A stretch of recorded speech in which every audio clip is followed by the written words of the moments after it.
Fix your top headlines as we do it every morning in your Sunrise Smart Start this Tuesday as we approach the grand opening of the Brighton Whole Foods store scheduled to happen this time tomorrow morning. Today first, a judge will hear more arguments trying to keep it closed. One of the main concerns we've heard against opening the chain has been the increase in traffic coming along Monroe Avenue once it does open. The developer of that project, Daniel Daniele, says Whole Foods will have teams there to help with security and parking. He adds parking in front of other businesses further away in the plaza, that is allowed. We also asked police in Brighton about congestion. You have a traffic intersection controlled by a light to the western part of the Whole Foods Plaza, and you have one on the eastern front of the Whole Foods Plaza. We would determine at what time we would shut one of them and allow one way in and one way out. Despite the legal challenges for months and months from Brighton Grassroots, a group backed by Wegmans down the street, the developers insist Whole Foods will open tomorrow. That appeal hearing happens first, though. That's this afternoon at 4 o'clock. We'll be covering that for you. Rochester's Police Accountability Board is launching 2 separate investigations into RPD policy stemming from 2 incidents going back to 2021. The first in January that year involves a 9-year-old girl pepper sprayed by an officer. That officer was suspended, 3 others put on administrative leave. The PAB is analyzing police policies as they relate to dealing with children. The board also cites the deadly police shooting of Tyshawn Jones as the second case. After his death, RPD did update policies to equip cruisers with a beanbag firing shotgun, something less lethal. The PAB is hoping to learn many things throughout that investigation.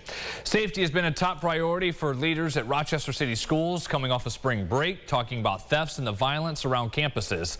And each union representing employees at RCSD has been meeting with the superintendent, RPD, and the mayor's office to see what improvements can be made and when.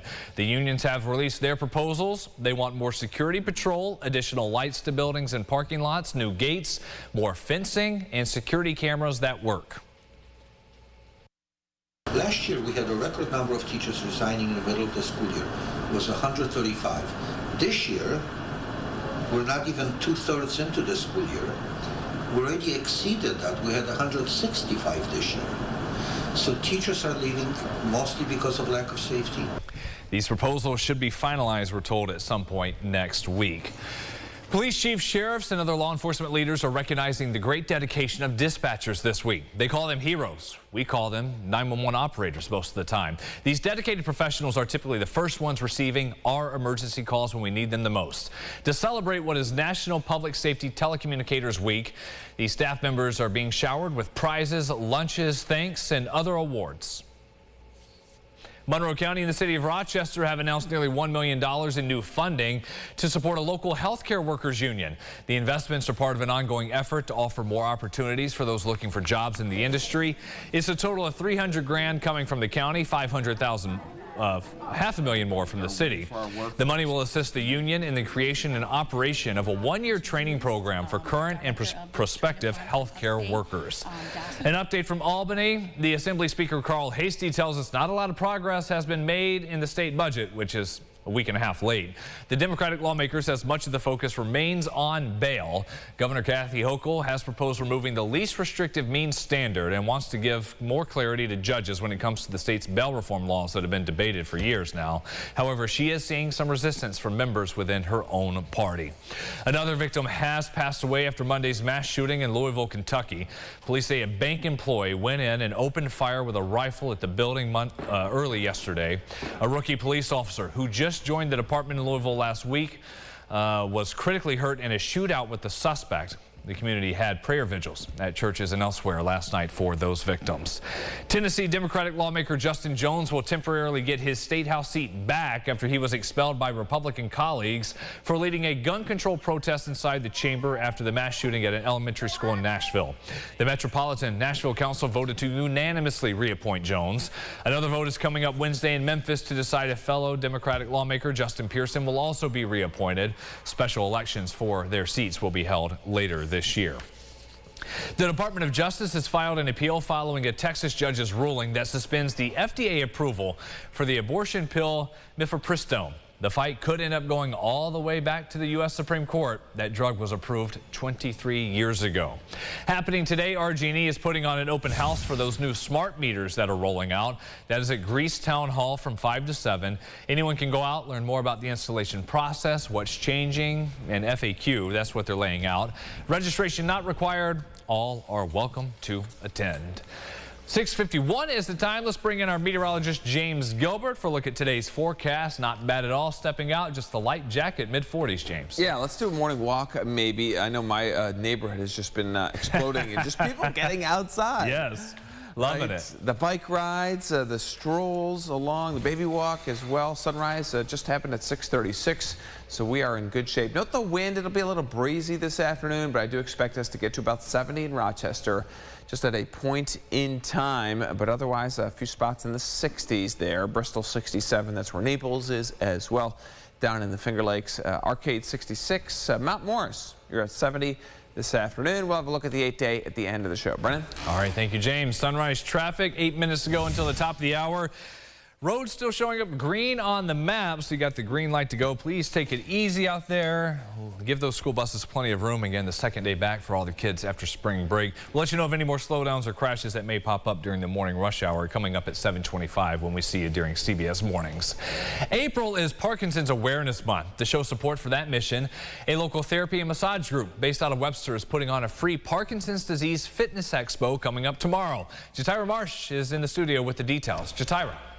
Brennan, Parkinson's disease is a chronic and progressive movement disorder that affects the motor and non-motor movements in the body, typically accompanied by pain, and can involve depression, anxiety, challenges to mental processing, fatigue, and sleep problems. Tomorrow, Wellness 360, which has an evidence-based physical therapy and fitness class curriculum, will host a no-fee Parkinson's Disease Fitness Expo.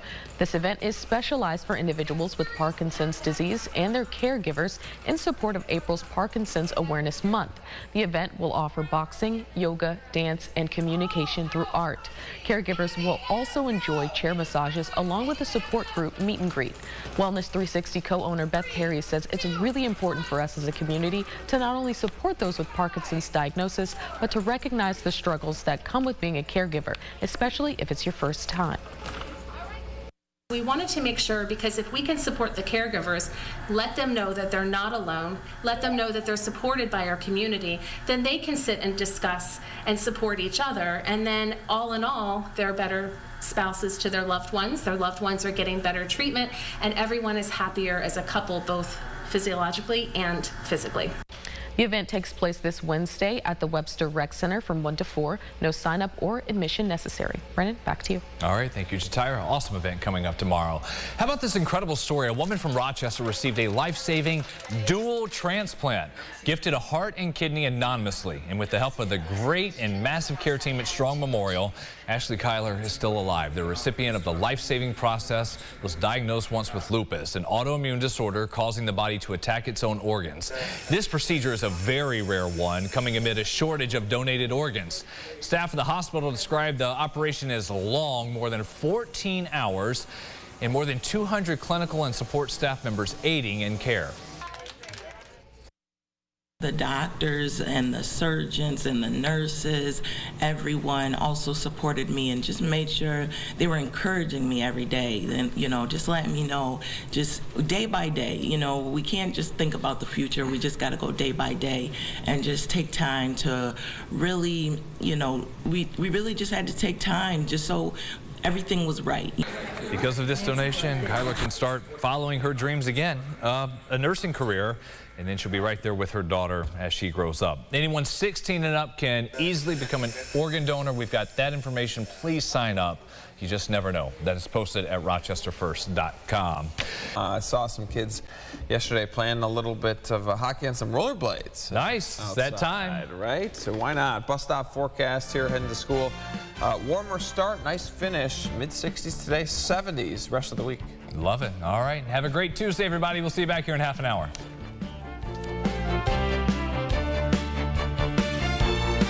Follow News 8 wherever you are on rochesterfirst.com, Facebook, Twitter, and on our app for news and weather.